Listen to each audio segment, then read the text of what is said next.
Harut اور ماروت اس کا concept کیا ہے؟ کیونکہ یہودیت کے یہ جتنے بھی قبالہ میجک ہے اور یہ جتنی بھی سائن لینگویج ہے اور ان ساری چیزوں کو جوڑتے ہیں، پھر وہ کہہ رہے ہیں کہ جی وہ ایک تابوت سکینہ ہے، بالکل وہ اور جو جادوئی کتابیں ہیں پتہ نہیں کیا کیا ہے، جس کے لیے یہ کھدائی بھی کر رہے ہیں مسجد اقصیٰ کے آس پاس.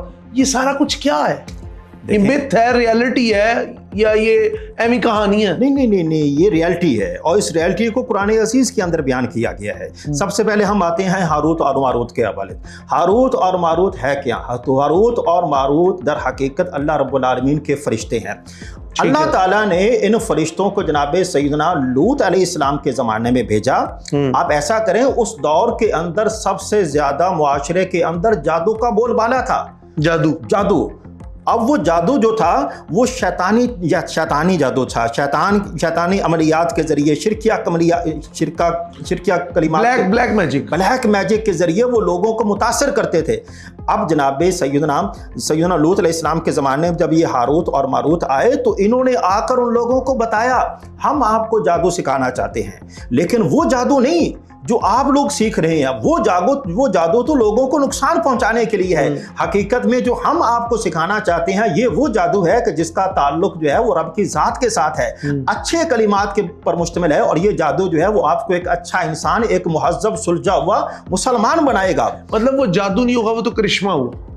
حقیقت میں وہ جادو ہی تھا. اس جادو کے ذریعے، کیونکہ وہ اللہ کے نام پر مشتمل تھا، اللہ کی طرف سے جو کلمات عطا کیے گئے تھے ان پر مشتمل تھا.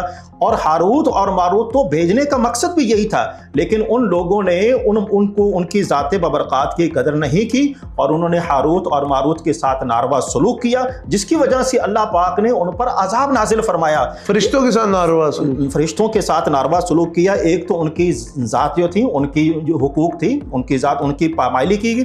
دوسرے نمبر پر یہ تھا کہ وہ جو جادو تھا وہ جس مقاصد کے لیے ان کو استعمال کرتے تھے، وہ حقیقت میں اس جادو کو اپنے مقاصد کے لیے استعمال کرنے غلط مقصد. اب غلط مقصد جو ہے وہ دنیا کے اندر سب سے زیادہ کیا تھا کہ میں لوگوں کو اپنا غلام بنا سکوں. یہی ایلومناتی تنظیم جو ہے اس کا بنیادی مقصد ہے کہ دنیا کے اندر جتنے بھی لوگ ہیں یہ سارے کے سارے دجال کے غلام ہیں. کیا ایلومناتی تنظیم ہر مذہب کے خلاف ہے؟ مطلب وہ مذہب کو پسند ہی نہیں کرتے؟ مذہب کا ان کے ساتھ تعلق ہے ہی نہیں. وہ کہتے ہیں کہ ہمارا مذہب کے ساتھ کوئی تعلق نہیں ہے، خواہ وہ کوئی بھی مذہب ہو، خواہ وہ یہودیت ہو، عیسائیت ہو، جو بھی ہو. لیکن حقیقت میں وہ یہ نعرہ تو لگاتے ہیں، لیکن حقیقت میں ان کا تعلق جو ہے وہ یہودیت مذہب کے ساتھ ہے. اور ایلومناتی تنظیم جو ہے اس کی پشت پناہی کرنے والے بھی یہ یہود ہی ہیں، جو ان کو ہر قسم کا فنڈ جو ہے وہ پرووائڈ کرتے ہیں. کہاں پر تنظیم قائم کرنی ہے، کہاں پر اپنا اثر و رسوخ جمانا ہے، دنیا کے کن کن لوگوں کو کیپچر کرنا، یہ ساری کی ساری چیزیں وہی بتاتی ہیں. اب آ جاتے ہیں تابوت سکینہ کی طرف. تابوت سکینہ جو ہے وہ حقیقت میں ہے کیا؟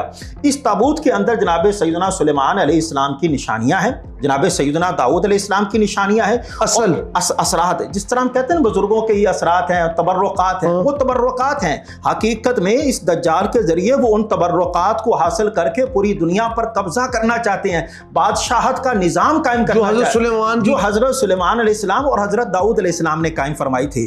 یہی وہ بادشاہت ہے جو اس فریب کاری کے ذریعے وہ دنیا کے اندر قائم کرنا چاہتے ہیں. تو یہ جو اسرائیل کے جھنڈے کے اندر داؤد کا ستارہ ہے، وہ جسے سٹار آف ڈیوڈ کہتے ہیں، یہ اسی چیز کی نشانی؟ یہ اس چیز کی نشانی نہیں ہے. حقیقت میں یہ نشانی جو ہے وہ دجال کی ہے. اور یہ جو ایک اور حمزہ بھائی بات یہ بھی ہمارے ہاں لوگ اس بات کو جانتے ہیں کہ آج کے دور میں، اور آپ دیکھ رہے ہیں کہ یہ سارے کے سارے لوگ جو ہیں وہ فلسطین کیوں اکٹھے ہو رہے ہیں جی، یعنی بیت المقدس کیوں اکٹھے، یروشلم میں کیوں اکٹھے؟ اس کی بنیادی وجہ کیا ہے؟ اس لیے کہ دجال کا ظہور جو ہے وہ وہاں سے ہوگا. یہ سارے کے سارے لوگ وہاں پر اکٹھے ہو کر اس کے استقبال کے لیے اپنے آپ کو تیار کر رہے ہیں. یہ ساری جنگ جو ہے یہ دجال کی آمد کے لیے ہو رہی ہے. جی، دجال کی آمد کے لیے ہو رہی ہے. اور اس کے بعد پھر کیا ہوگا؟ دجال وہاں پر ہوگا، پھر سیدنا امام مہدی آئیں گے، پھر سیدنا عیسیٰ علیہ السلام تشریف لائیں گے. پھر ان کی جو منہ مبارک ہے، ان کے جو ناک مبارک ہے، وہاں سے نکلنے والی ہوا جو ہے اس کے اندر اتنی برکت ہے، لیکن وہ دجال کے لیے اتنی خوفناک ہے کہ اس کی وجہ سے وہ سانس جو ہے اس کی سانس کی وجہ سے، اس سانس کی خوشبو کی وجہ سے دجال جو ہے وہ دنیا سے رفع دفع ہو جائے. ایک چیز کا بتائیں، یہ جو یہودی جا کے وہ دیواریں گری ہے ادھر کھڑے ہو کے پڑھتے رہتے ہیں کچھ اور روتے رہتے ہیں اور وہ پرچیاں ڈالتے ہیں، آپ نے دیکھی ہوگی ویڈیو بیت المقدس میں، اسے دیواریں گری ہے، ریننگ وال کہتے ہیں. ٹرمپ بھی ادھر گیا، بڑے لوگ گئے. یہ کون سی دیوار ہے؟ یہ کیا وہ ہیکل سلیمانی کی دیوار ہے؟ کیا ہے؟ جی یہ وہی دیوار ہے، اور حقیقت میں ان کا یہ کہنا ہے کہ ہم اس دیوار کے ساتھ رو کر، اور ان کا یہ بھی ماننا ہے کہ ہماری جو بھی مراد ہے اگر ہم اس دیوار کے ساتھ ٹیک لگا کر وہ مانگتے ہیں تو ہماری مراد وہ پوری ہو جاتی ہے۔ اور یہ وہی دیوار ہے کہ جس دیوار کے ساتھ ہی جناب وہ کیا کہتے ہیں دجال ظاہر ہوگا۔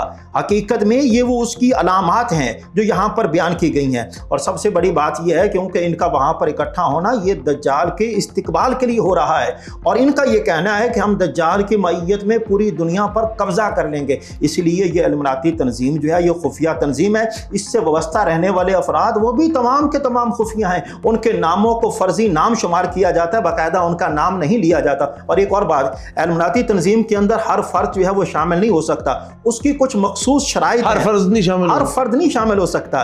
پہلے وہ ان شرائط پر پورا اتر، کیا شرائط؟ مثال کے طور پر یہ ہے، اگر کوئی آدمی یہودی ہے نا، آپ اس بات کو جانتے ہیں، کوئی اور آدمی اگر نعوذ باللہ من ذالک مسلمان ہے تو مسلمان جو ہے وہ ڈائریکٹ یہودی نہیں ہو سکتا۔ یہ کیا مطلب ہے؟ وہ یہودیت اختیار نہیں کر سکتا چاہے اس کی مرضی بھی ہو؟ جو مرضی ہے۔ کیوں؟ میں اس حوالے سے عرض کرتا ہوں، اسی طرح اگر عیسائی مذہب سے تعلق رکھنے والا ہے تو عیسائی جو ہے وہ ڈائریکٹ یہودی نہیں ہو سکتا۔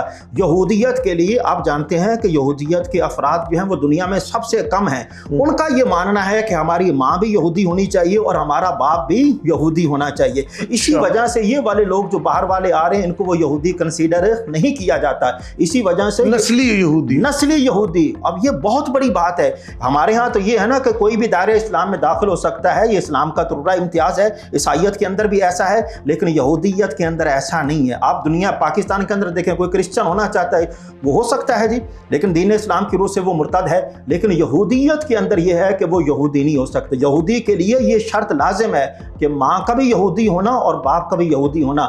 اب ایک اور بات اس کے اندر یہ رکھی گئی ہے، اگر کوئی آدمی باہر سے یہودی ہونا چاہتا ہے تو اس کی شرائط کیا؟ تقریباً 60 سال تک وہ یہودیت کے دائرے میں رہے گا، پھر جا کر اس کو یہودی ہونے کا سرٹیفکیٹ دیا جائے گا جی۔ اتنا سخت مذہب ہے دنیا کے اندر۔ تو یہ جو الومناٹی کی شرائط ہے وہ کیا ہے سر جی؟ یہ وہی میں عرض کر رہا ہوں، مطلب پہلے یہودیت اختیار کرنی پڑے گی، اور جب تک یہودیت اختیار نہیں کرے گا اس کے ساتھ ساتھ ان کے کچھ اور مقاصد بھی ہیں، جس طرح کہ میں نے ان کی کچھ شرائط آپ کے سامنے بیان کیا۔ وہ کہتے ہیں کہ ہم کسی گاڈ کو نہیں مانتے، اوکے، آپ نے ہر حوالے سے ہمارا ساتھ دینا ہے، اگر آپ کو ہمارا ساتھ دینے میں جان مال کی قربانی کرنا پڑے تو آپ نے پیچھے نہیں ہٹنا، چاہے آپ اگر وہ آپ سے قربانی مانگے اپنے کسی قریبی کی تو بالکل۔ ہمارے ہاں دیکھا گیا ہے، ایسے واقعات دیکھے گئے ہیں کہ لوگوں نے اپنی فیملیز تک کو چھوڑ دیا ہے اس تنظیم کو اختیار کرنے کے لیے۔ ہمارے ملک کے اندر بھی بہت سارے ایسے لوگ ہیں جو اس تنظیم، ہمارے ملک میں ہمارے ملک کے اندر بھی ایسے لوگ ہیں۔ کہاں ہیں؟